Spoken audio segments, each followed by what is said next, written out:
High courts in India.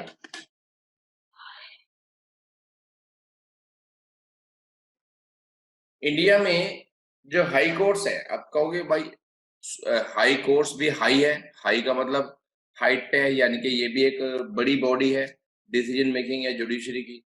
तो high court जो है एक स्टेट की बॉडी है, एक स्टेट की हाईएस्ट जुडिशरी बॉडी है। एक राज्य में, एक स्टेट में, जैसे उत्तर प्रदेश है, मध्य प्रदेश है,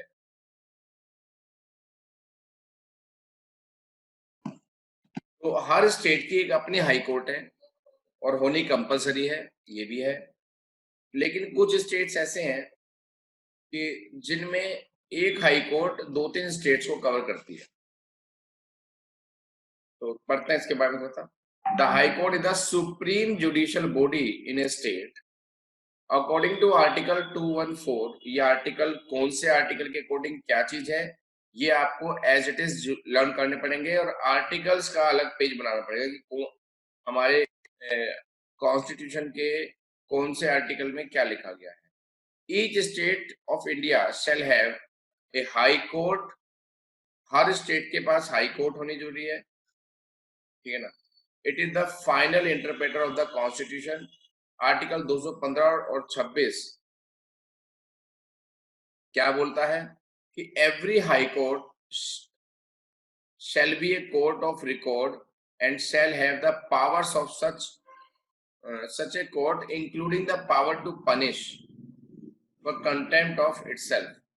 यानी कि एक हाई कोर्ट के अंदर ये पावर है कि वो किसी भी अपराध के लिए किसी को भी सजा दे सकती है एक स्टेट के अंदर। Every high court shell consist of chief justice. Her high court में चीफ जस्टिस होता है। एंड सच अदर जजेस as the president may from time to time deem it necessary to appoint। अगर प्रेसिडेंट चाहे तो वो टाइम टू टाइम अपने decisions को चेंज कर सकता है कि इस हाई कोर्ट में इतने जज और होने चाहिए, इतने नहीं होने चाहिए, ऐसा करके। There are following 25 high courts in India. 3 high courts having control over more than one state. 3 high court ऐसी हैं जिनका एक स्टेट से ज्यादा स्टेट्स में होल्ड है। और यूनियन टेरिटरीज में दिल्ली अकेला ऐसा है जिसकी अपनी हाई कोर्ट है।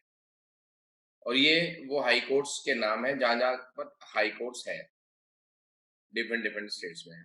तो यूपी की हाई कोर्ट कहां पर है? इलाहाबाद में।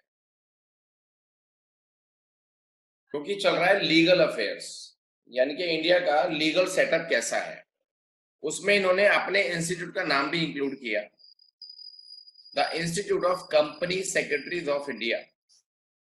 इसके बारे में क्या बात है? वैसे तो ये शुरू के चैप्टर्स में कुछ बच्चों ने पढ़ रखा है, लेकिन इस चैप्टर के अंदर भी आया तो हमें दोबारा भी पढ़ना है। The institute of company secretaries of India is the only recognised professional body in India to develop and regulate the profession of company secretary in India. India में जो कंपनी सेक्रेटरी का प्रोफेशन है उसका सर्टिफिकेट देना, उस course को पढ़ाना, उस कोर्स को डेवलप करने की जिम्मेदारी सिर्फ इसी इंस्टीट्यूट के पास है। कोई और इंस्टीट्यूट ये वाला काम नहीं कर सकता। It is the premier national professional body set up under an act of parliament, the company secretary act 1980। ये एक्ट बनाया पार्लियामेंट ने नया, कंपनी सेक्रेटरीज एक्ट 1980। 1980 में एक्ट बना, तो इस एक्ट का नाम पड़ गया कंपनी सेक्रेटरी एक्ट 1980। इस एक्ट के अकॉर्डिंग इस इंस्टीट्यूट का डेवलपमेंट हुआ। ICSI functions under the jurisdiction of Ministry of Corporate Affairs, Government of India। देखो ICSI हो, ICMAI हो या ICAI हो, ये तीनों मिनिस्ट्री ऑफ कॉर्पोरेट अफेयर्स के अंडर में काम करते हैं। हालांकि तीनों का अलग अलग एक्ट बना हुआ है पार्लियामेंट के अंदर। The institute provides top quality education, ठीक है ना, टॉप क्वालिटी एजुकेशन। हाँ, मैं आज के सिलेबस को देख के कह सकता हूँ कि हाँ एजुकेशन जो है वो टॉप क्वालिटी है। To the students of company secretary course and best quality set standards to CS members.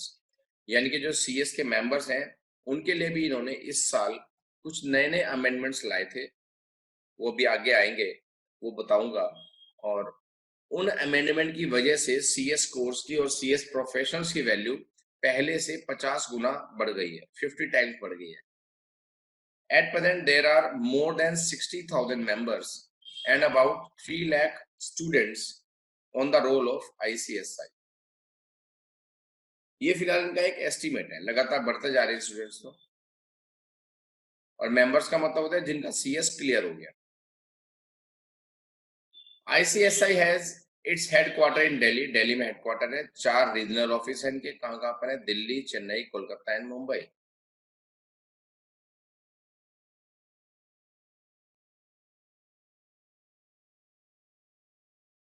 One ICSI Center for Corporate Governance, Research and Training, Navi Mumbai, one ICSI Center of Excellence, Hyderabad, and 74 chapters across India. यानी कि इनके एक तो head office है, headquarter है, 4 regional office है, एक इनका कॉर्पोरेट गवर्नेंस का सेंटर है, एक रिसर्च एंड ट्रेनिंग सेंटर है. अच्छा, corporate governance, research and training का एक पूरा कंप्लीट सेंटर है नवी मुंबई के अंदर. एक आईसीआई का सेंटर ऑफ एक्सेलेंस है हैदराबाद में और 74 चैप्टर्स हैं. अभी मुजफ्फरनगर में कोई चैप्टर नहीं है, मेरठ में चैप्टर्स है इनका जो नियरेस्ट है. ICSI has been contributing to the initiative of Government of India that have potential to excel the socio-economic growth of India. India की ग्रोथ में प्रॉपर लगातार कंट्रीब्यूट कर रहे हैं, क्योंकि ग्रोथ के साथ साथ अगर गवर्नेंस चलेगी, गवर्नेंस का मतलब क्या होता है? लॉ एंड ऑर्डर को फॉलो करना. तो आप जो CS कोर्स कर रहे हैं बेसिकली ये लॉ एंड ऑर्डर को ही फॉलो कराता है, उसी के अकॉर्डिंग काम करता है.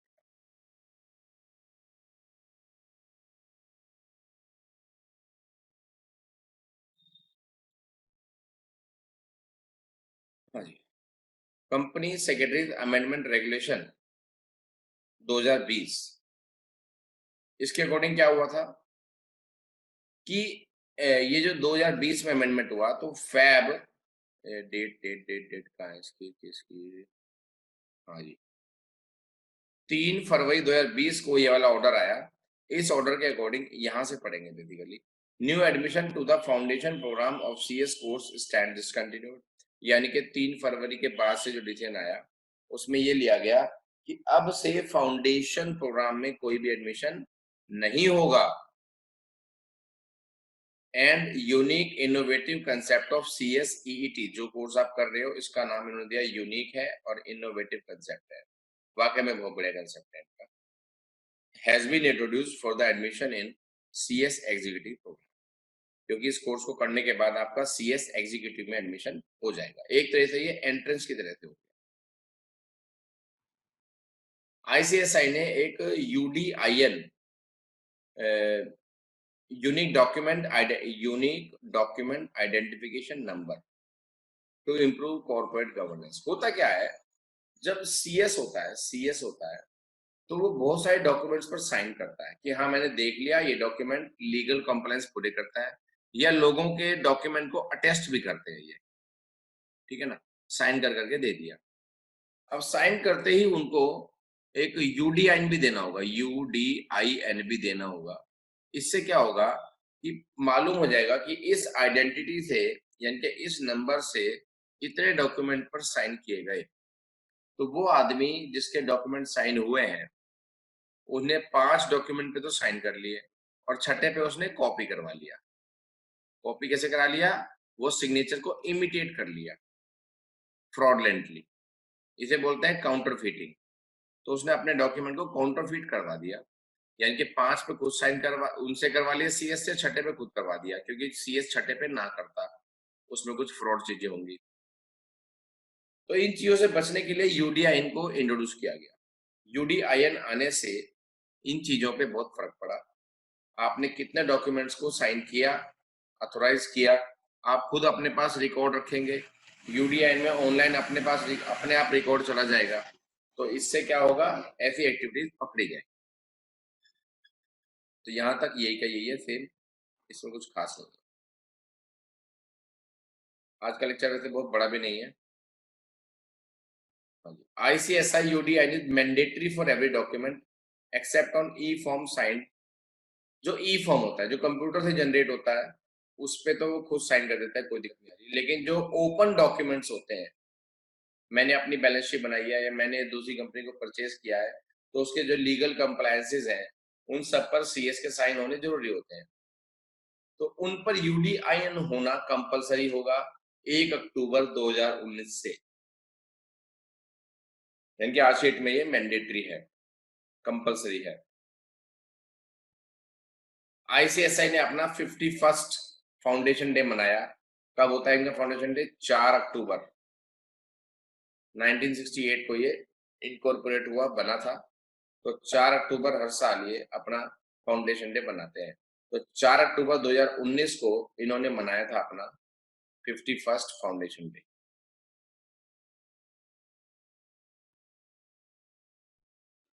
कुछ खास चीज नहीं है इसके अंदर, ठीक है। Celebrating 47th national convention on company secretary. National convention का मतलब क्या होता है कि एक सेमिनार टाइप से, कॉन्फ्रेंस टाइप इन्होंने ऑर्गेनाइज की, जो हर साल होती है। ये 47 थी इनकी। बस इसमें सोशल, कल्चर, लीगल, गवर्नेंस के ऊपर स्पीच, वो सब चीजें होती है, कुछ नहीं है इसके अंदर। वाह, ये बड़ा इंटरेस्टिंग टॉपिक है। भूटान। भूटान के नेचुरल क्वालिटी के बारे में आपको पता है कुछ? कुछ जानता हो कोई बच्चा? भूटान का नेचर कैसा है, वहां पर प्रकृति कैसी है, वहां पर पेड़ जंगल कैसे हैं? भूटान के बारे में कहा जाता है कि it's a country of God. जैसे केरला के बारे में कहा जाता है, भूटान का 60% से ज्यादा एरिया ग्रीन है, जंगलों से घिरा है। भूटान के बारे में मैं आपको जरा दिखा दूं।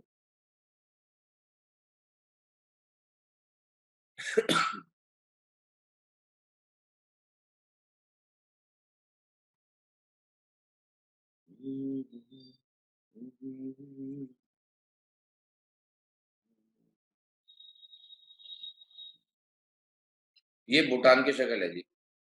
आई थिंक सबको दिख रही है, चेक कर लेता हूँ। हाँ भाई,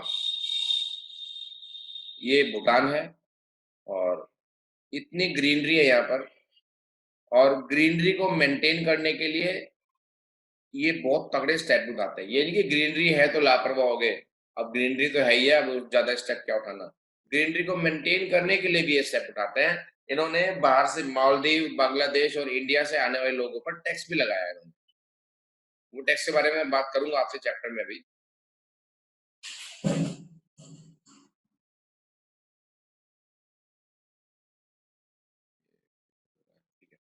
देखो लिखा है, Bhutan is one of the smallest countries in the world. World के सबसे छोटी कंट्रीज में से एक है। But its commitment to conservation is bigger than most. यानी कि जो बड़े से बड़े कंट्रीज हैं, उनसे भी ज्यादा इन्होंने अपने नेचर को कंजर्व किया हुआ है। Conservation of the environment is one of the four pillars of Bhutan's gross national happiness philosophy। यानी कि हमारे यहाँ तो ग्रॉस नेशनल प्रोडक्ट के ऊपर का ध्यान दिया जाता है, इनकम पे ध्यान दिया जाता है। ज्यादा से ज्यादा फैक्ट्री, रोड्स, इंफ्रास्ट्रक्चर डेवलपमेंट में हम ज्यादा से ज्यादा जंगल को काट रहे हैं। लेकिन वहां पर ग्रोस नेशनल हैप्पीनेस पे ध्यान दिया गया कि पेड़ होंगे, नेचर होगा तो हम बचेंगे, अदरवाइज हम नहीं बचेंगे। As mention in its constitution, Bhutan preserves at all times 60% of its land under forest cover। इनके कॉन्स्टिट्यूशन में लिखा हुआ है कि अपनी जमीन को 60% तक हमें फॉरेस्ट कवर से रखना है। Bhutan has succeeded in doing so, और भूटान कर भी रहा है। More than 51% of the country is protected, the largest percentage of any Asian country. किसी भी एशियन कंट्री में इतना ज्यादा कंजर्वेशन नहीं है। तो भूटान के बारे में जितना पढ़ोगे उतना आपको इंटरेस्ट आएगा, जरूर पढ़ना इसके बारे में। वापस आते हैं अपने चैप्टर पे। तो Bhutan introduce sustainable development fees, SDF.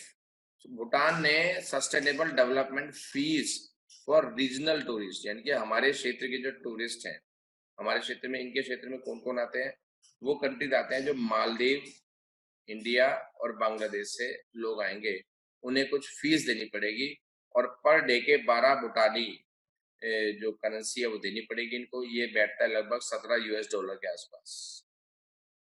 ये जुलाई 2020 से लागू होगा। ऐसा क्यों किया इन्होंने? क्योंकि जो टूरिस्ट है वो भूटान के इकोलॉजी सिस्टम को डिस्टर्ब करते हैं। क्योंकि हम लोगों को क्या है बेटा, चिप्स खाया और पैकेट इधर उधर फेंक दिया, टॉफी खाई, चॉकलेट खाई, इधर उधर फेंक दी, कमरे में बैठे केला खाया, छिलका साइड में रख दिया और हाथ चादर से पूछ लिए। तो ये काम हमें अवॉइड करने पड़ेंगे। हमें ये नहीं कि अपने कंट्री को भूटान बनाना है, हमें ये कि जहां से जो अच्छी बात मिले वो ले लेनी है। जहां से भी जो अच्छी बात मिले, चाहे हमारा कोई एनिमी क्यों ना हो, लेकिन उसके अंदर कोई एक अच्छा गुण है जो आपको लगता है कि ये बस यही क्वालिटी है इसके अंदर, तो वो क्वालिटी आपके अंदर भी होनी चाहिए। हमें उस बंदे को नहीं अपनाना है, हर बंदे की एक अच्छी क्वालिटी को लेते जाओगे तो एक दिन आप बेस्ट हो जाओगे।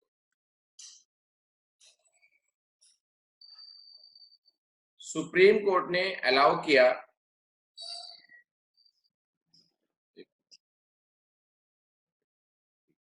सुप्रीम कोर्ट ने अलाउ किया कि जो अफ्रीका के चीता है अब वो इंडिया में रह सकते हैं, उनको रीलोकेट कर सकते हैं, लेकिन उनके लिए एक पर्टिकुलर हैबिटेट एनवायरनमेंट हमें रखना पड़ेगा जहां पर वो रह सके। ये आपको रिसर्च करनी पड़ेगी, तब उसको रख सकते हैं। 28 जनवरी 2020 को इन्होंने डिसीजन लिया, अलाउ किया। उन्होंने कहा जो इनका रहने का जो हैबिटेट है, इनकी जो जगह होगी वो होगा after examining if animal can adapt to Indian conditions. Indian condition को अगर वो अडेप्ट कर सकते हैं, उनकी बॉडी स्वीकार कर सकती है, तो उनको हम इंडिया में रख सकते हैं, अदरवाइज नहीं।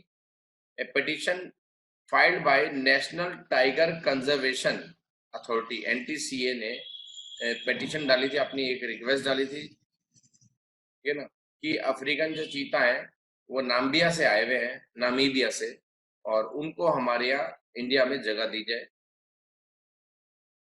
तो उन्होंने जगह दे दी है और उन्होंने कहा है कि कूनो नेशनल पार्क है मध्य प्रदेश के अंदर, वहां पर आप इनको रख सकते हैं। और इंडिया के और पार्ट भी है, आप पहले ये देखना पड़ेगा कि वो कहाँ पर रह सकते हैं, ठीक है ना, लेकिन पूरी स्टडी करने के बाद ही आप उनको रिलोकेट करेंगे।